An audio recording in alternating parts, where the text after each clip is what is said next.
So white women are leaving their husbands. Let's talk about it. It has been fascinating to watch the content unfold. The fascinating part, and none of this is surprising if you've been paying attention, and if you are a white person who has at least attempted to unpack all the things that you've learned through white supremacy and unlearn those things. Like, this is not surprising at all. I think back to my girlhood, my teenage years, my young adult years, and even through today around other white people, where you see these couple dynamics, these heterosexual white couple dynamics, where, like, it's almost as though the woman treats the man like he is a blank slate. Even if he votes Republican, we just sort of shove that under the carpet because she's a Democrat, because she's a liberal, because she believes in feminism.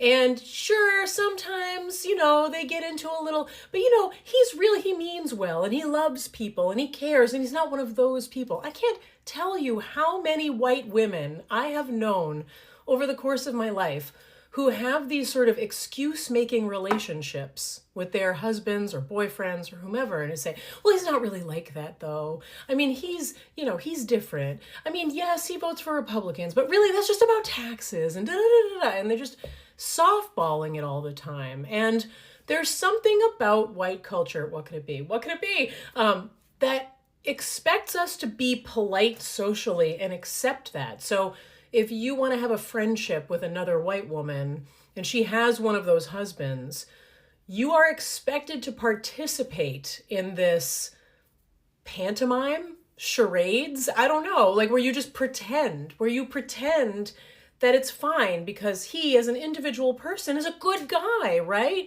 He loves her. He's a good guy. He cares about people. He's not an evil monster. There's just a little bit of a, disagreement about politics, but that's really, but he cares and his heart's in the right place. And sometimes he's even voted for a Democrat. 2020 was an exceptionally difficult year for the white women who invest in these kinds of relationships, these see no evil, hear no evil relationships, right? Because they couldn't have those conversations at home, really. Like, white people need to get involved. We need to unlearn our racism. We need to unpack white supremacy culture. Comply or die is not the way that Americans should be living. And it was a very uncomfortable, intense time. And I feel like a lot of those women wrote it out. They just sort of let it go, drifted off. But now a white woman was murdered by law enforcement, was murdered by an agent of the federal government in front of the world, and he is not being held responsible.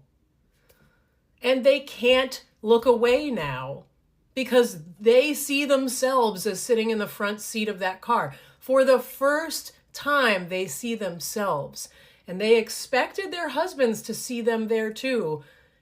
And we're still genuinely surprised to find out that no, he's exactly who he's been telling you he is. And now you have to leave him. But I do think that for a lot of white people, they need a moment of reckoning. And that is going to look different for different folks.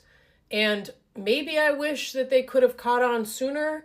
But if this is what it takes for them to finally start to have that reckoning, then I guess it's all to the good in the end. What I want to say to other white women is never forget and always be cognizant of the amount of bullshit that we inflict upon the rest of the world who wait patiently for us to catch up with what the global majority already know. I just want to add this little tidbit of advice to other white women. Every time I feel like I have some sort of a breakthrough, I have to take a pause and examine, where did this come from? And then where was I blind along the way? Where did I not see it? I think it's really important that we get there, but I think it's even more important that we understand why it took us so long. What were the barriers? What were the roadblocks? What were our blind spots? Why didn't we see it earlier? To all the white women who are leaving their husbands, girl, good for you. And also, take some time to think about how you got here in the first place.